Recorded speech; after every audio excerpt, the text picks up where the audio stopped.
नमस्कार दोस्तों। आज हम आपको बाली की कथा सुनाने जा रहे हैं। इतिहास ने लिखा, राम ने बाली को छिपकर मारा, लेकिन इतिहास ने यह नहीं लिखा कि मरते समय बाली ने राम के कान में क्या कहा। यह कथा युद्ध की नहीं, यह कथा भक्ति, शक्ति, अहंकार की है। यह कथा उस क्षण की है जब एक अजय राजा मरते समय स्वयं को अपनी पहली बार पराजित स्वीकार करता है। तो बाली कहता है, हे प्रभु राम, मैं बाली, किष्किंधा का वही वली जिसके नाम से पर्वत थर्राते थे और देवता भी सावधान रहते थे। मेरे लिए शक्ति केवल शरीर की क्षमता नहीं थी, वह मेरी पहचान थी, मेरा सत्य थी, मेरा धर्म था। जब मैं युद्ध में उतरता था तो मुझे कभी यह संदेह नहीं हुआ कि मैं गलत भी हो सकता हूँ, क्योंकि जिसने कभी हार न देखी हो वह स्वयं को ही न्याय मान बैठता है। मैंने इंद्र को पराजित किया, असुरों को रौंदा और हर विजय के साथ मेरे भीतर यह विश्वास और गहराता गया कि जो बलवान है वही सही है, जो अजेय है वही धर्मी है और जो प्रश्न करे वह निर्बल है। मुझे कभी यह सिखाया ही नहीं गया कि शक्ति यदि स्वयं को न रोके तो वह रक्षक नहीं भक्षक बन जाती है। मैं राजा बना पर पहले मन का दास बन गया, अहंकार का दास।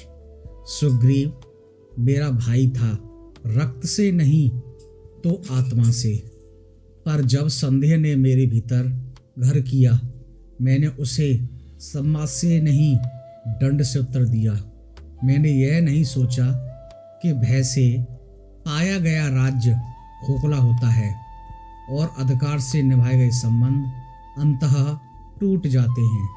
मैंने यह मान लिया था कि यदि मैं जीवित हूँ तो वही सत्य है और यदि कोई मुझसे असहमत है तो वह मेरा शत्रु है। यही मेरी सबसे बड़ी भूल थी। मैंने विरोध और अधर्म को एक समझ लिया। अंगद मेरा पुत्र था, पर मैंने उसे प्रेम नहीं उत्तराधिकारी के बोझ में देखा। मैं सब कुछ जीतना चाहता था पर किसी को समझना नहीं। फिर प्रभु भगवान श्री राम आप आए जो वनवासी थे। जैसे समय स्वयं मनुष्य बनकर खड़ा हो, मैंने तुम्हें देखा नहीं, क्योंकि मेरी दृष्टि केवल चुनौती खोजती थी, समाधान नहीं।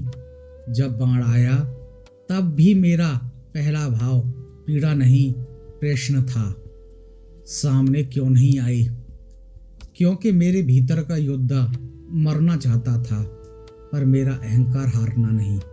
मैं चाहता था कि तुम मुझे रणभूमि में पराजित करो ताकि मेरी मृत्यु भी मेरे जीवन में विजय जैसी लगे, पर तुमने मुझे वह अवसर नहीं दिया, क्योंकि तुम जानते थे कि बाली को हराने के लिए शरीर नहीं उसके धम्म को गिराना होगा।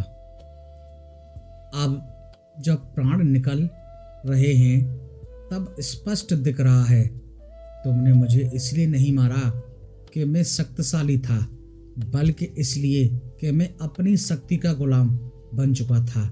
धर्म की सबसे खतरनाक अवस्था वह होती है जब वह स्वयं को प्रश्नों से ऊपर मान ले। मैंने धर्म की बात की, पर धर्म को अपने भीतर उतरने नहीं दिया, क्योंकि भीतर उतरते ही मुझे स्वयं को बदलना पड़ता। तुमने मुझे जंगल में ही नहीं मेरे भ्रम में मारा। यह बाण मेरी देह में नहीं मेरे मिथ्या सत्य में धंसा है। आज पहली बार मैं यह स्वीकार कर पा रहा हूँ कि शक्ति का उद्देश्य शासन नहीं संरक्षण होता है। राजा होने का अर्थ भय फैलाना नहीं बल्कि न्याय का भार उठाना होता है। भाई होने का अर्थ अधिकार नहीं उत्तरदायित्व होता है। यदि मैंने समय रहते यह समझ लिया होता तो किष्किंधा को कभी रक्त नहीं देखना पड़ता। राम, यदि धर्म केवल नियम होता तो मैं निर्दोष होता, पर धर्म चेतना है और मेरी चेतना अहंकार से ढकी हुई थी।